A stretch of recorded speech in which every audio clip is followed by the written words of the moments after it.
Hello. So obviously, all the headlines about Iran at the minute, all the headlines are what's going to happen next. And I spoke in a previous video, and if you didn't see it, I just said basically I woke up on Sunday morning, saw the news, and was terrified. It provoked lots of comments. That's what they want you to be. That's what they want you to be scared. We can't allow Iran to carry on with its nuclear enrichment program. They're a rogue nation. Blah blah blah blah blah. Lots and lots of comments. I wasn't saying that I think Iran should be allowed to carry on with its nuclear enrichment program. What I was saying was it felt like it came out of the blue. It felt like we'd bypassed the negotiating table and we'd gone straight into dropping bombs. And that to me is something for somebody who's not lived through direct conflict, and I'm not saying we are living through direct conflict now, but it feels like it's getting closer and closer to us. I'm scared by that, and I'm not ashamed to say I'm scared by that. I think it would be slightly odd to read those headlines and then flick forward to the sport as though that never happened. We've got America bombing Iran's nuclear enrichment program, and doing so because they feel that Iran is unlawful, that it is a rogue nation, that it is dangerous. They wouldn't have done it if they didn't think it was dangerous. So would it then not be a natural assumption to go, well, if they're that dangerous and you've just done this and it doesn't appear to have been mooted with anyone else, then that is going to have consequences. Now, I'm not saying that the principle was wrong. What I'm saying is how they went about it. I was surprised by, and it has obviously led to the inevitable fallout, and we've got everybody starting to take sides, and it's about as far away from the negotiating table as it can be. Does that mean it can't get back there? I don't think so. But at the minute, tensions are very high. And in the papers this morning, Putin has waded in. And this is what I wanted to talk about today, because this is just extraordinary. So he's vowed to back Iran and condemned groundless aggression against its ally after the US joined Israel in striking nuclear facilities on Sunday. This is an absolutely unprovoked aggression against Iran, Putin told the Iranian foreign minister. He called the recent strikes unjustified, and added that Russia was making efforts to provide assistance to the Iranian people. So I think the thing that staggers me from that is this is an absolutely unprovoked aggression against Iran, said the man who invaded Ukraine.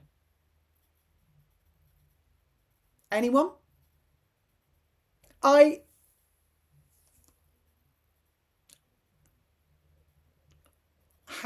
How? And it's another really worrying public sign of massive disconnect. Now, I think to be the leader of many of these countries, there has to be an imbalance. There has to be something going on there that you wouldn't find in your average Joe. And he's got it in spades. Oh my God, he's got it in spades. How? Pot kettle black. So, he's vowed to support Iran, which, okay, what with? Go for your life. Yeah. 1 minute he was friends with Trump and they were besties, and now he's friends with Iran and they're besties, and he's going to support them, and it's all sort of like them against us and against, whatever. I don't know how this is going to end. I don't read this and think, oh, yay, that's good. Well, that worked well, didn't it? I read this and think, shit. This is where we're at. This is where the world's at, and I don't like it. And somebody said to me, "Oh, you're being such a drama queen." How the fuck is that being a drama queen? How is being terrified about America bombing Iran's nuclear enrichment program being a drama queen? Really? Honest to God, is that the best you can come up with? It's so demeaning, so pathetic. It is not being a drama queen. It is digesting the information that we are definitely not even on the brink of a dangerous conflict. We're in a dangerous conflict. And you may think that's being dramatic by recognising that. I think that's giving it the severity that it needs. I think that's recognising it for what it needs. And I think if we were all to sort of go, oh, no, it doesn't matter, we're demeaning all of the people that will die in this conflict, all of the people that have died in this conflict, all of the people who will now be stepping up to go into active service for this conflict, all of the people, all of the families around the world who are now frightened for their lives. So I don't think it's being a drama queen. I think it's giving it the gravity it deserves. And if you think it is being a drama queen, then I think you've got more issues than me. I think that says so much more about you than it does about me. And I don't really care about the personal attacks. You know, people write stuff in my comments which are pretty rude, and people write stuff in the comments which are really lovely. You know, we're all allowed our own opinions. If that makes you feel better, go for it.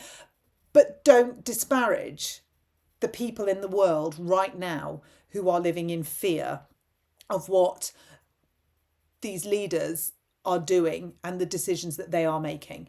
Because we are insignificant. We are just people on the ground. We don't really matter that much. We are political collateral. And I have no doubt that the people in Russia feel like this, and the people in Ukraine feel like this, and the people in Iran feel like this, and the people in Israel feel like this.